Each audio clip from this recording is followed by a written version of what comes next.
نحمده ونصلي ونصلي على رسوله الكريم أما بعد فأعوذ بالله من الشيطان الرجيم بسم الله الرحمن الرحيم ربي اشرح لي صدري ويسر لي أمري واحلل عقدة من لساني يفقهوا قولي ربي زدني علما ربي يسر ولا تعسر وتمم بالخير وبك نستعين اللهم فقهنا في الدين اللهم أرنا الحق حقا وارزقنا اتباعه وأرنا الباطل باطلا وارزقنا اجتنابه اللهم إنا أسألك الهدى والتقى والعفاف والغنى اللهم إنا أسألك علما نافعا آمين ثم آمين۔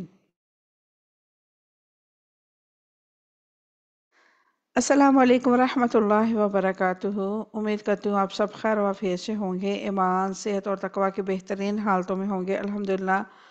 اللہ تبارک و تعالیٰ سے دعا ہے کہ اللہ تعالیٰ آپ سب کو اپنے حفظ و امان میں رکھیں، آپ کی طرف پڑنے والا ہر شر اللہ تعالیٰ خیر میں بدل دے، اللہ تعالیٰ ہم سب سے راضی ہو جائے۔ اللہ تعالیٰ اس ماہ مبارک میں ہمارے لیے برکتیں، رحمتیں اور فضیلتوں کا نزول فرمائے اور ہمارے دلوں کو قرآن کے ساتھ چھوڑ دے، اس قرآن سے محبت کرنے والے بن جائے، اس قرآن کو سمجھنے والے بن جائے، اس قرآن کو اپنی زندگیوں میں اپلائی کرنے والے بن جائے۔ اللہ تبارک و تعالیٰ ہم سب کو اپنے دین کے لیے چن لے، اللہ تبارک و تعالیٰ ہم سب سے راضی ہو جائے اور اللہ تعالیٰ ہم سب سے دین اور دنیا کے بہترین کام لے، آمین ثم آمین۔ الحمدللہ، اللہ تبارک و تعالیٰ کے توفیق سے ہم نے سورۃ آل عمران کی آیت مبارکہ 145 تک دیکھی تھی، آج ہم 146 دیکھیں گے۔ پچھلی آیات مبارکہ میں کیا تھا اس کا مختصر سا جائزہ پہلے ہم لیتے ہیں۔ اللہ تبارک و تعالیٰ نے فرمایا تھا کہ موت کے ڈر سے تم اللہ کے راستے پہ جہاد کرنے سے نہ ڈرو، کیونکہ موت لکھی جا چکی ہے اور اللہ تعالیٰ کے پاس محفوظ ہے، اور موت تمہیں اللہ کے حکم کے بغیر نہیں آ سکتی۔ یہ وقت مقررہ ہو چکا ہے، تمہاری موت کب، کہاں، کس جگہ پہ ہوگی یہ اللہ تعالیٰ نے تمہاری پیدائش سے پہلے لکھ دیا تھا، اور تم اللہ کے راستے پہ جہاد کرتے ہوئے اس لیے ڈرتے ہوئے کہ مر جاؤ گے، تو اللہ تبارک و تعالیٰ تمہیں اس کی تسلی دے رہا ہے، تمہاری ہمت بڑھا رہا ہے کہ تم اللہ کے راستے پہ جہاد کرو۔ اللہ تبارک و تعالیٰ تمہیں ویسا ہی موت عطا کرے گا جو تمہاری تقدیر میں لکھی گئی ہے۔ اللہ تبارک و تعالیٰ نے فرمایا کہ جو دنیا کا بدلہ چاہتے ہیں، یعنی کہ جو دنیا داری کو فوکس کرتے ہیں، دنیا سے محبت رکھتے ہیں، ہم ان کو دنیا میں تھوڑا سا فائدہ دے دیتے ہیں، وہ خوش ہو جاتے ہیں۔ جیسے کہنے کہ کوئی بہت امیر آدمی ہے، اس کے پاس بڑا مال و دولت ہے، اور وہ سمجھتا ہے کہ میں بڑا خوش قسمت ہوں، مجھے اللہ نے اتنا دیا۔ تو سوچنے والی بات یہ ہے کہ یہ عارضی زندگی میں کچھ اللہ کی نعمتوں کو پا کے انسان تکبر، غرور اور آپے سے باہر جب ہوتا ہے تو اللہ تبارک و تعالیٰ اس کے لیے بس دنیا ہی رکھتا ہے، اور جو انسان اللہ تبارک و تعالیٰ کی نعمتوں کو پا کے اپنے اندر عاجزی پیدا کرتا ہے، اپنے بہن بھائیوں کے حقوق ادا کرتا ہے، اپنے عزیز و اقارب کے ساتھ اچھے تعلقات رکھتا ہے، غریب و مساکین کا حقوق کا خیال رکھتا ہے، ان کے ساتھ شفقت والا معاملہ کرتا ہے، تو اللہ تبارک و تعالیٰ اس کے لیے آخرت میں بھی بہت درجہ رکھتا ہے۔ اور جو کوئی چاہتا ہے کہ مجھے آخرت ملے، چلیں دنیا کی جو زندگی ہے تھوڑی سی ہے، تنگی میں، تکلیف میں، مصائب میں گزر ہی جائے گی، آج نہیں تو کل دنیا کو چھوڑنا ہی ہے، اللہ ہماری آخرت کو سنوار دے۔ تو اللہ تبارک و تعالیٰ ان کی نیتوں کو دیکھتے ہوئے اللہ تبارک و تعالیٰ ان کو آخرت میں بھی بہت بلند مقام عطا فرماتا ہے۔ جو اللہ کی تقسیم پہ راضی ہو جاتا ہے نا، اللہ کو وہ بندہ بہت پسند آتا ہے۔ فرض کریں ایک والدین کے 4 بچے ہیں، چاروں کی اللہ تبارک و تعالیٰ نے مختلف قسمت لکھی ہے، تقدیر مختلف لکھی ہے۔ اب کوئی امیر ہے، کوئی غریب ہے، کوئی بہت زیادہ مالدار ہے، کوئی غصے والا ہے، کوئی بڑا نرم مزاج ہے، یہ اللہ تبارک و تعالیٰ نے اس کے مقدر میں لکھی ہوئی جو ہے تقدیر، اس کے حساب سے اس کی نیچر بنائی ہے۔ اب ایک انسان بہت امیر ہے، ایک مڈل کلاس ہے۔ اب جو مڈل کلاس ہے ساری زندگی اس چیز کو ٹینشن بنا لی اپنے لیے کہ میرے دوسرے بہن بھائی کے پاس اتنا مال و دولت، اللہ نے مجھے کیوں نہیں دیا، اللہ مجھے بھی تو دے سکتا تھا، اللہ یہ بھی تو کر سکتا تھا۔ ساری زندگی گلے کرتے ہوئے جو انسان گزار دیتا ہے، اللہ تبارک و تعالیٰ کو وہ پسند نہیں آتا۔ ہاں، جو انسان تنگ دستی میں بھی اللہ کا شکر ادا کرتا ہے کہ یا اللہ تیرا شکر ہے تو نے مجھے اتنی نعمتیں دی ہیں، اگر تو یہ بھی نہ دیتا تو میں کیا کر لیتا، تو ایسے میں اس انسان کے لیے بے شک دنیا میں وہ مال و متاع نہ ہو، لیکن آخرت میں اس کا بہت ہی بلند مقام ہوتا ہے، اور اللہ تعالیٰ کبھی بھی بے انصافی نہیں کرتا، اور اللہ تعالیٰ کا ہمیشہ اجر جو ہوتا ہے ایسے لوگوں کے لیے بڑھا چڑھا کے ہوتا ہے جو اللہ کی رضا پہ راضی رہتے ہیں، اور اللہ تعالیٰ جلد ان کو جزا دیتا ہے دنیا میں بھی اور آخرت میں بھی، جو اللہ کی اتباع کرتے ہیں، اللہ کی فرما برداری میں اپنے آپ کو یعنی کہ راضی کرتے ہیں۔ آپ کو پتہ ہے اپنے نفس کو راضی کرنا سب سے مشکل کام ہے۔ آپ کا نفس آپ کو کسی چیز پہ اکسا رہا ہے، فرض کر جیسے ہم خواتین ہیں تو ہمیں کپڑوں کا، شاپنگ کا، بڑا اس طرح کی چیزوں کا شوق ہے۔ ہم مارکیٹ جائیں، ایک ڈریس لینا ہو تو ہمیں 4 اور پسند آئے ہوتے ہیں، ہم کہتے ہیں کاش اور پیسے ہوتے نا تو یہ بہت اچھے تھے، بہت مناسب قیمت میں مل رہے تھے، بہت یہ ہو رہا تھا، بہت وہ ہو رہا تھا، لے جاؤں۔ کئی دفعہ تو ایسا ہوتا ہے کہ ساتھ والی جو ہماری کزن بہن جو بھی ساتھ میں ہوتی ہے، ہم ان سے یعنی کہ ادھار لینے کی نیت کر لیتے ہیں۔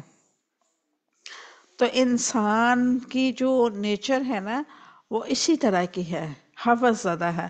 اب اس چیز کو کنٹرول کرنا جو ہے نا یہ سب سے بڑے جو ہے نا علم والوں کی بات ہے، عقل والوں کی بات ہے کہ اپنی خواہشات نفس کو، اپنی ضروریات زندگی جو ہے اس سے تجاوز نہ ہونے دینا۔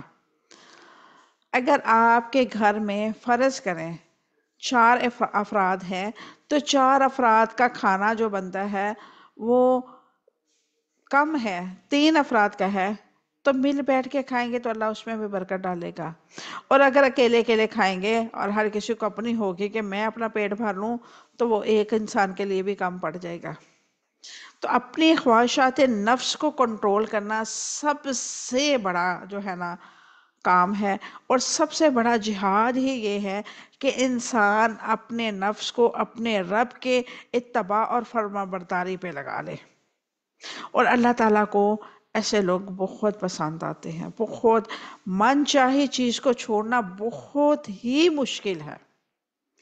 جو لوگ اس کرب سے گزرے ہیں، اس تکلیف سے گزرے ہیں، ان کو پتا ہوگا کہ من چاہی جو چیز ہوتی ہے نا وہ چھوڑنے بڑی مشکل ہوتی ہے، اور جب وہ اللہ کی رضا کے لیے چھوڑی جائے تو اس میں اللہ تبارک و تعالیٰ ایک تو برکت رکھتے ہیں، دوسرا سکون رکھ دیتے ہیں۔ انسان مطمئن ہوتا ہے کہ میں کسی لالچ، ہوس یا کسی طمع کی خاطر کسی چیز کو نہیں چھوڑی، بلکہ میں نے اپنے رب کے حکم پہ اپنے آپ کو اس چیز پہ لے کے آئی ہوں کہ میں اپنے رب کی رضا کی خاطر اپنی خواہشات نفس کو محدود کر لوں گی، میں اپنی ضروریاتی زندگی کو محدود کر کے، اپنے وسائل سے بھی کم کر کے اپنے مستحق بہن بھائیوں کا خیال رکھوں گی۔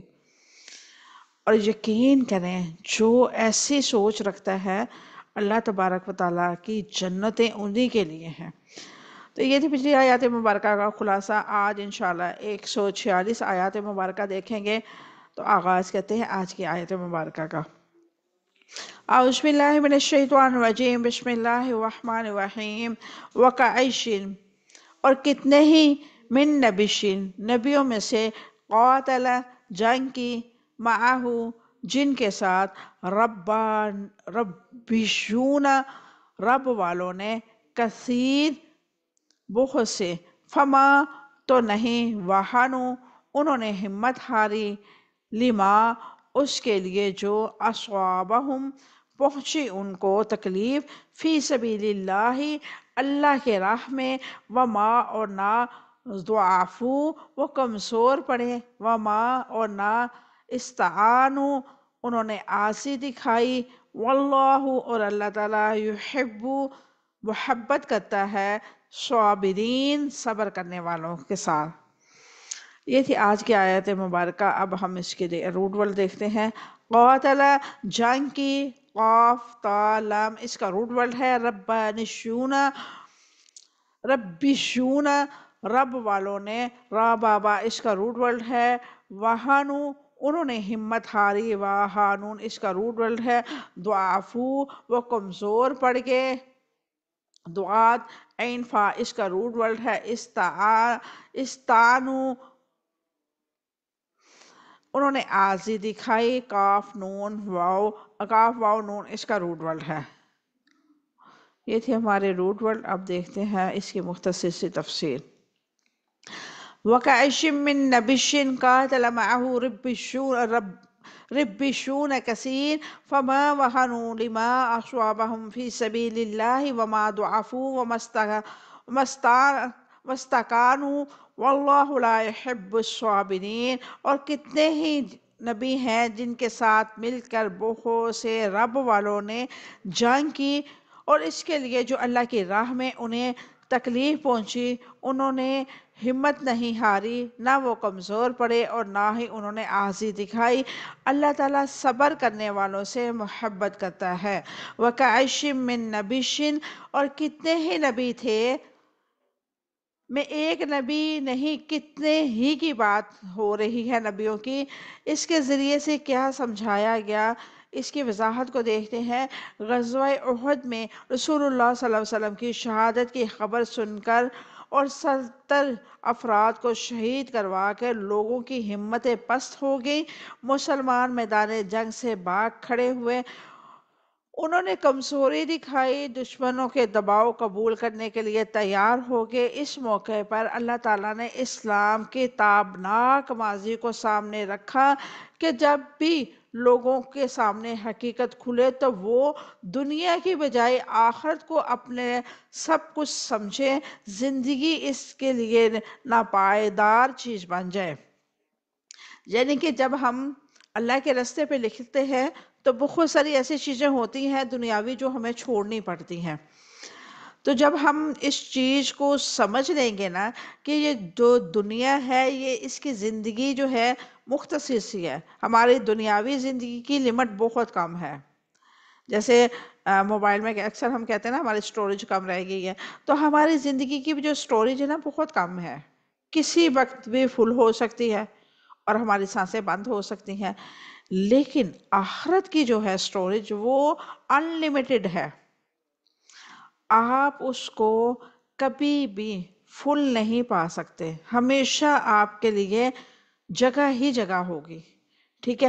تو عقل مند انسان وہی ہے جو اپنی انلیمیٹڈ زندگی کو فوکس کرے۔ لمٹ والی جو زندگی ہے اس کا کوئی فائدہ ہی نہیں ہے۔ فرض کریں بہت حالات تنگ ہے، بہت تنگ دستی ہے، بہت پریشان ہے، لیکن یہ جب انسان سوچ لیتا ہے نا کہ آخرت میں اللہ تبارک و تعالیٰ اس کا مجھے نعم البدل عطا کرے گا، بالکل اپوزٹ مجھے چیز ملنے والی ہے، یعنی یہاں پہ تنگ دستی ہے، پریشانی ہے، بیماری ہے، حالات بہت خراب ہے، لیکن اللہ تبارک و تعالیٰ کا وعدہ ہے ہمارے لیے کہ آخرت میں جنتیں ہمارے لیے ہیں۔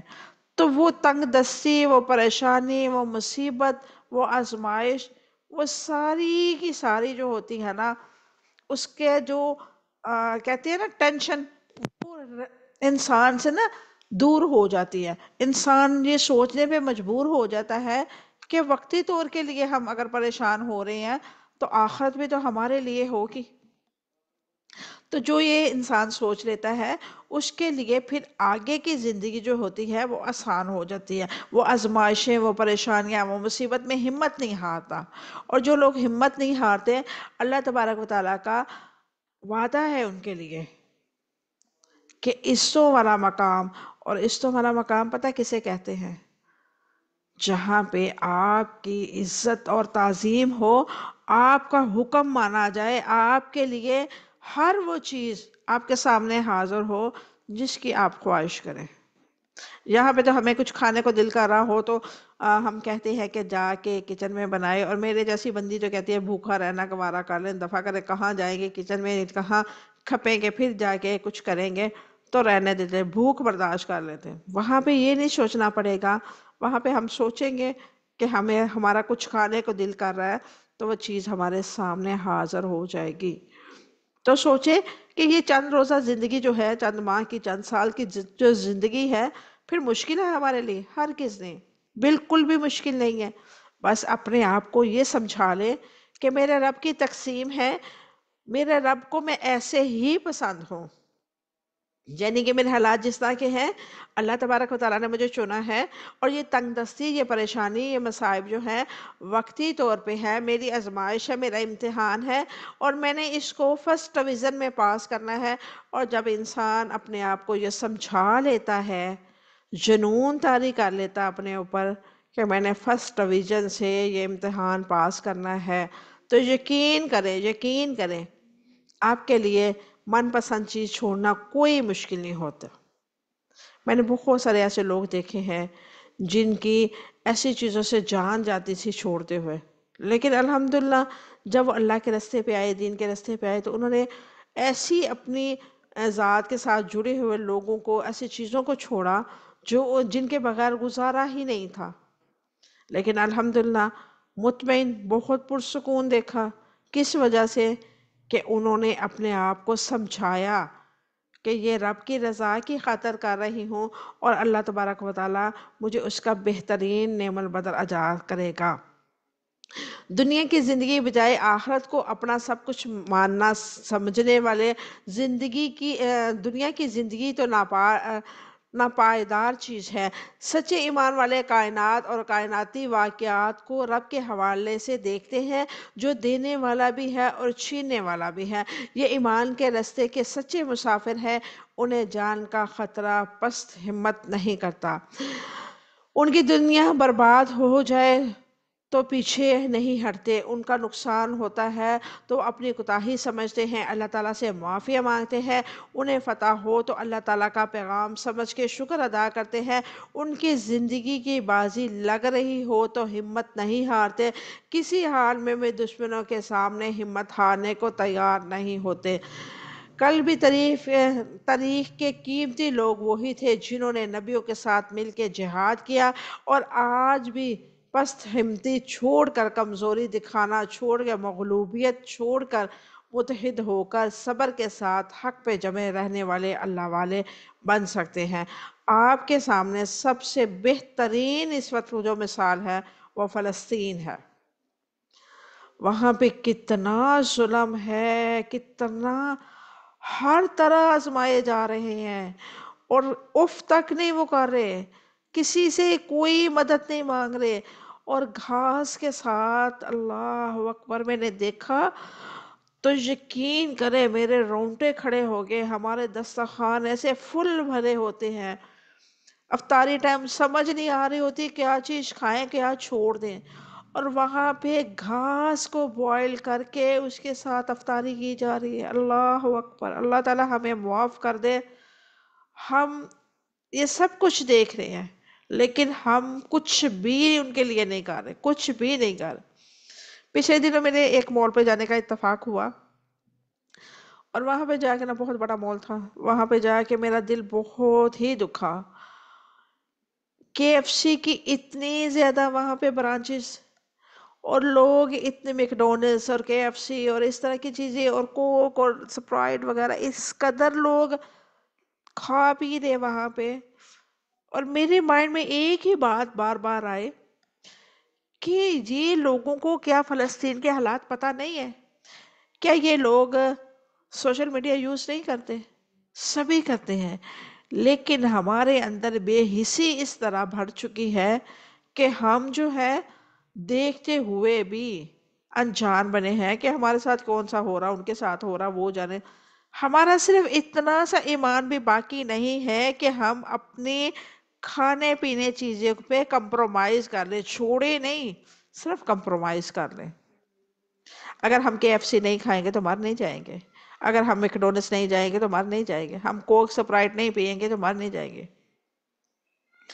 لیکن اپنے آپ کو سمجھانے کی بات ہے کہ اللہ والے اگر بننا ہے تو اللہ والوں کے ساتھ ہمیں چلنا پڑے گا، ہمیں اپنی خواہشات نفس کو چھوڑنا پڑے گا، ہم اپنے آپ کو سامنے رکھ کے دین کی طرف نہیں چل سکتے، ہم اپنی ذات کی نفی کریں گے تو ہی ہم اللہ کے پسندیدہ بندے بنیں گے، ہم اپنی خواہشات نفس کو چھوڑیں گے تب ہی ہم اللہ کے بندے بنیں گے۔ اور میں نے وہاں پہ دیکھے مجھے اس قدر دکھ ہوا کہ اللہ اکبر، ایسے لوگوں پہ اللہ کی لعنت ہو جو اپنی دنیا کی زندگی کو ویلیو دینے کے چکروں میں مسلمانوں کے قتل عام پہ اپنا حصہ ڈال رہے ہیں۔ اب یہ دیکھیں، جس کی KFC برانچ ہے، کیا وہ نہیں جانتے کہ KFC مدد کر رہا ہے فلسطین کی، اسرائیل کی مدد کر رہا ہے؟ میکڈونلڈس والے جن کی برانچ ہے وہ نہیں جانتے کہ میکڈونلڈس اسرائیل کی مدد کر رہا ہے؟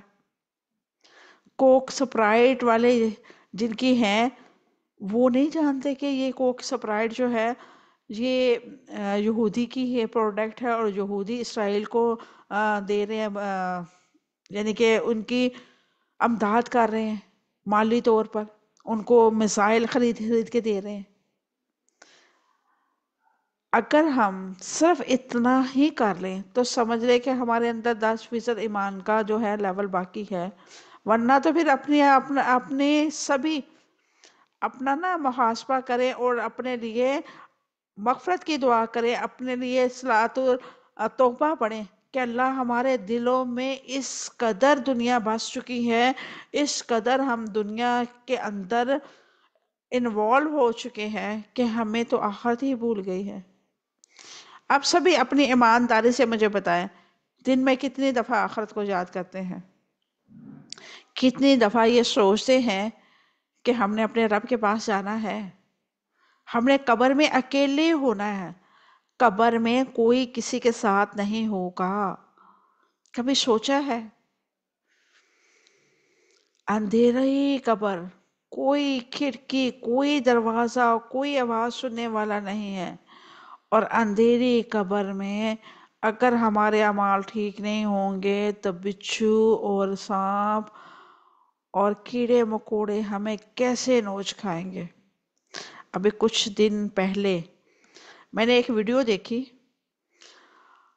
یہ جو ہوتا ہے نا اس کو کیا کہتے ہیں، جانور سا ہوتا، پتہ نہیں اس کو کیا کہتے ہیں، انیولا کہتے ہیں یا کیا کہتے ہیں واللہ عالم، وہ بڑا سا ہوتا جو سانپ کو بھی کھا جاتا ہے اور وہ لڑتا ہے۔ خیر وہ قبر کے اندر سوراخ تھا اور وہ پتہ نہیں اندر مردے کی یعنی کہ وہ انتلیاں نکال نکال کے باہر لا رہا تھا یا واللہ عالم کیا تھا اس کے، وہ منہ سے نکال کے اتنا بڑا، یعنی کہ تقریباً 4-5 انچ کا ٹکڑا ہوگا جو اس نے منہ میں پکڑ کے قبر کے باہر لا کے رکھا، اور پھر وہ قبر میں جانے لگا اور ادھر ادھر دیکھ رہا تھا، مجھے کوئی دیکھ تو نہیں رہا، تو رونگٹے کھڑے ہو گئے دیکھ کے کہ اللہ اکبر، اگر تو یہ قبر کے اندر سے مردے کا یہ جسم کا ٹکڑا ہے تو سوچیں اس کو کس قدر اذیت کے ساتھ کاٹا جا رہا، کھایا جا رہا ہوگا۔ اور قبر ایسی جگہ ہے جس میں کوئی کسی کی پکار نہیں سنے گا، کوئی کسی کی مدد نہیں کر سکے گا، کوئی کسی کو دیکھ نہیں سکے گا، اور سب سے پہلے انسان قبر میں ہی جائے گا۔ اگر ہم اپنے اعمال کو درست رکھیں گے تو ہماری قبریں روشن ہوں گی، ورنہ ہماری قبروں میں کیا حالات ہونے والے ہیں سبھی کو پتا ہے کہ اللہ کا عذاب کس قدر شدید ہے۔ اللہ رب العزت فرماتا ہے اِنَّ بَطْشَ رَبِّكَ لَشَدِيدٌ، میری پکڑ بڑی ہی زبردست ہے، بڑی ہی زبردست ہے۔ اللہ تعالیٰ منٹوں سیکنڈوں میں موت کے منہ میں اتار دیتا ہے انسان کو۔ ابھی آپ لوگوں نے بھی دیکھا ہوگا، یہ پتنگ کے ساتھ ایک نوجوان کی موت ہوئی ہے، روزے کی حالت میں تھا، اللہ تعالیٰ اس کی مغفرت کرے، اس کے درجات بلند کرے۔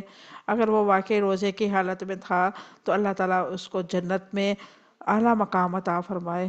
وہ اتنا نوجوان ان میرڈ لڑکا، اور عید کے فوراً بعد اس کی شادی تھی میرا خیال میں، اور وہ ایک کہہ لے کہ 5 منٹ کا ٹائم بھی نہیں ہوگا، گلے کے اندر شاہ رخ پہ یہ ڈور پھری، اور وہ دیکھتے دیکھتے ایسے اس کا خون نکلا کہ جیسے کسی نے گائے ذبح کی ہے، اور دیکھتے دیکھتے وہ لڑکا زمین پہ ڈھیر ہو گیا اور اس کی موت ہو گئی۔ تو سوچے اللہ تبارک و تعالی جب کسی کو اپنے پاس بلانے کی سوچ لیتا ہے یا اس کی تقدیر میں لکھ دیتا ہے تو کوئی بھی بچانے والا نہیں ہوتا۔ اور ایسے ہی ہماری قبریں بھی ہمیں روزانہ پکارتی ہیں اور کیا کہتی ہیں؟ میں اندھیرے کا گھر ہوں، میں کیڑے مکوڑوں کا گھر ہوں، میں بچھوؤں کا گھر ہوں۔ ہر نماز کے ساتھ قبر پکارتی ہے آپ کو، اور اگر آپ اس کی پکار کو سن نہیں رہے تو کم سے کم یہ سوچے کہ ہمارا ایمان کا لیول کیا ہے۔ اگر ہمیں آخرت کی فکر نہیں ہے، نہ کرے فلسطین کی مدد، نہ کرے کسی کی بھی مدد، اپنی مدد تو کر سکتے ہیں ہم، اور اپنی مدد یہی ہے کہ ہم اپنے رب کی رضا کی خاطر اپنے مستحق بہن بھائیوں کا خیال رکھیں، جیسے بھی رکھ سکتے ہیں۔ آپ دے کے رکھ سکتے ہیں، ڈونیشن دے سکتے ہیں تو بہت اچھی بات ہے، یہ سب سے ایمان کا لیول اوپر والا ہے کہ آپ ان کی مدد کریں، ایسی حالت میں مدد کریں جب ان کے پاس کھانے کے لیے کچھ نہیں ہے اور ان تک پہنچایا بھی نہیں جا سکا۔ حالات اس طرح کے انہوں نے کر دیے ہیں کہ کنٹینر کے کنٹینر باہر کھڑے ہیں، اجازت نہیں ہو رہی کہ وہ اندر چلے جائیں، چیزیں خراب ہو رہی ہیں وہاں پہ، لیکن وہ جانے نہیں دے رہی اندر، کیونکہ انہوں نے ٹھان لیا ہے کہ اس بستی کو اجاڑیں گے۔ لیکن رب کا وعدہ سچا ہے، اور رب ہمیشہ اپنے مومن بندوں کی ہی مدد کرتا ہے۔ آج فلسطین کے حالات ایسے ہیں تو انشاءاللہ اللہ تعالیٰ ان کی قربانیاں رائے گا نہیں جانے دے گا، کل حالات بہتر بھی ہوں گے، اور انشاءاللہ بیت المقدس پہ ہمارا قبضہ بھی ہوگا، لیکن یہ تب ہوگا جب ہمارا ایمان کا لیول اوپر آئے گا۔ میں اکثر کہتی ہوں کہ آج ہم فلسطین کی خاطر یہودی پروڈکٹ کو بائی کاٹ کریں تو میرا نہیں خیال کہ یہودی جو ہے فلسطین پہ میزائل برسائیں گے۔ اب یہ دیکھیں، جب سے فلسطین کی یہ شروع ہوئی ہے، الحمدللہ، اپنی تعریف نہیں ہے، میں نے تمام پروڈکٹ وہ چھوڑ دی جو میرے لیے بہت فیورٹ ہوتی تھی۔ یونیلیور کو میں نے چھوڑ دیا، میں نے سپرائٹ بہت شوقین تھی، میں کھانا اس کے بغیر کھاتی نہیں تھی، میں نے چھوڑ دی، الحمدللہ ثم الحمدللہ۔ اس دن ہم مال پہ گئے تو پیزا آرڈر کیا تو میں نے ساتھ میں سادہ پانی استعمال کرنا زیادہ مناسب سمجھا بنسبت اس کے۔ میں نے انہیں پوچھا کہ پاکستانی پروڈکٹ کی کوئی کولڈ ڈرنک ہے؟ وہ کہتے نہیں ہے جی، ہمارے پاس یہاں پہ ہے ہی نہیں ہے، پاکستان پورے مال میں پاکستانی پروڈکٹ کی کوئی کولڈ ڈرنک رکھی ہی نہیں ہے ہم نے۔ تو میں نے انہیں کہا میں نے سادہ مجھے نا ایک بوتل دے دے، تو الحمدللہ بہت اچھے سے گزارا ہو رہا میرا۔ میں شیمپو کاسمیٹک تو خیر میں یوز کرتی نہیں ہوں، ایسی بہت ساری چیزیں ہیں جو خواتین کی استعمال کی ہوتی ہیں اور برانڈڈ میں یوز کرتی تھی الحمدللہ، لیکن میں نے چھوڑ دی۔ کس نیت سے؟ کہ اللہ تبارک و تعالیٰ میری نیت کو قبول کرے۔ میں نے خالصتاً اس نیت سے چھوڑی ہے کہ یہ یہودیوں کی پروڈکٹ ہے، اور یہودی جو ہے فلسطین کے خلاف جنگ کر رہے ہیں اور فلسطین کے لیے میزائل خرید کے اسرائیل کو دے رہے ہیں، اس لیے میں ان ساری چیزوں کو بائیکاٹ کر رہی ہوں، اور الحمدللہ بہت اچھے سے گزارا ہو رہا ہے۔ بہت ساری چیزیں پاکستانی پروڈکٹ استعمال کر رہی ہوں، الحمدللہ اچھے رزلٹ مل رہے ہیں۔ تھوڑی سی کمی بیشی ہو بھی جائے تو کوئی حرج والی بات نہیں ہے، ہم اپنی ذات کی نفی کریں گے تو ہی کسی کے حقوق کے بارے میں سوچیں گے، اور اللہ تبارک و تعالی ہمیشہ ان لوگوں کو پسند کرتا ہے جو دوسروں کے بارے میں سوچتے ہیں، اور اللہ والے بننے کے لیے اللہ کے حکموں پر چلنا بہت ضروری ہے، نبیوں کے اتباع کرنا بہت ضروری ہے، اللہ والوں کا ساتھ دینا بہت ضروری ہے۔ آگے اللہ رب العزت فرماتے ہیں وَكَأَيِّن مِّن نَبِيٍّ قَاتَلَ مَعَهُ رِبِّيُّونَ کثیر، اور کتنے ہی نبی تھے جن کے ساتھ مل کے بہت سارے رب والوں نے جنگ کی۔ رب والے کون ہیں؟ وَكَأَيِّن مِّن نَبِيٍّ، اس سے مراد کثیر انبیاء ہیں، یعنی کہ ایک دو انبیاء نہیں، تقریباً سبھی انبیاء جو تھے انہوں نے جنگیں کی، غزوے کیے۔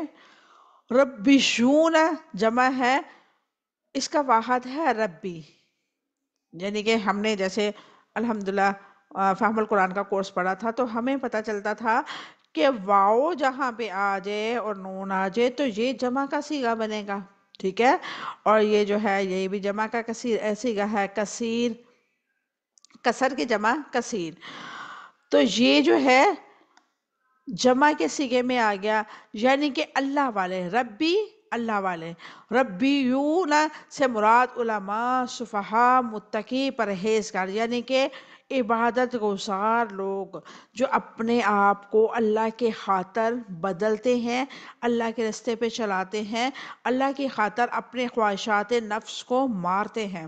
فما وہن لما اصابہم فی سبیل اللہ وما، اور وہ قتال سے کمزور نہیں ہوتے اور نہ ہی وہ قتل غارتی سے اور نہ ہی وہ زخموں سے شکست خور ہوئے، یعنی کہ جو اللہ کے راستے پہ نکلتے ہیں، فی سبیل اللہ جہاد کرتے ہیں، نہ پھر وہ ڈرتے ہیں جنگوں سے، نہ زخموں سے چور ہوتے ہوئے گھبراتے ہیں، اور نہ ہی وہ کمزور پڑتے ہیں، اور وَحَنُوا، اور نہ ہی وہ کمزور پڑتے ہیں، وہ جہاد دشمنوں سے دین سے کمزور نہیں ہوتے، یعنی کہ انہیں اور نہ اپنے ایمان میں کمزوری محسوس ہوتی ہے اور نہ وہ جہاد میں پیچھے ہٹتے ہیں اور نہ ہی دشمنوں کے سامنے اپنے آپ کو کمزور سمجھتے ہیں۔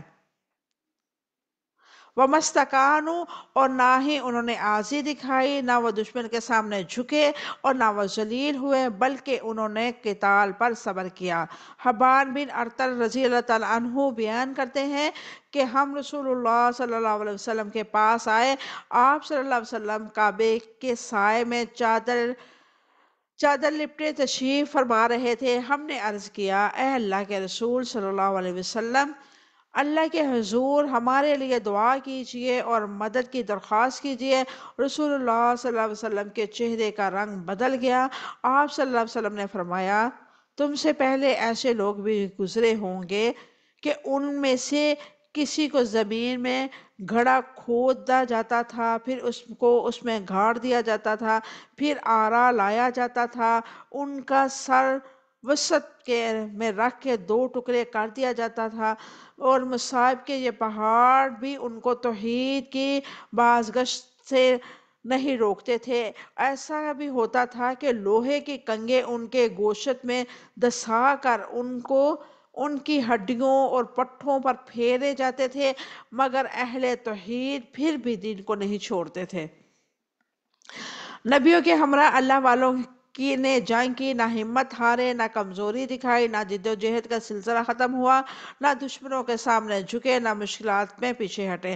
فما وہنوا لما اصابہم فی سبیل اللہ، اور اس کے لیے جو اللہ کے راہ میں انہیں تکلیف پہنچی انہوں نے ہمت نہیں ہاری۔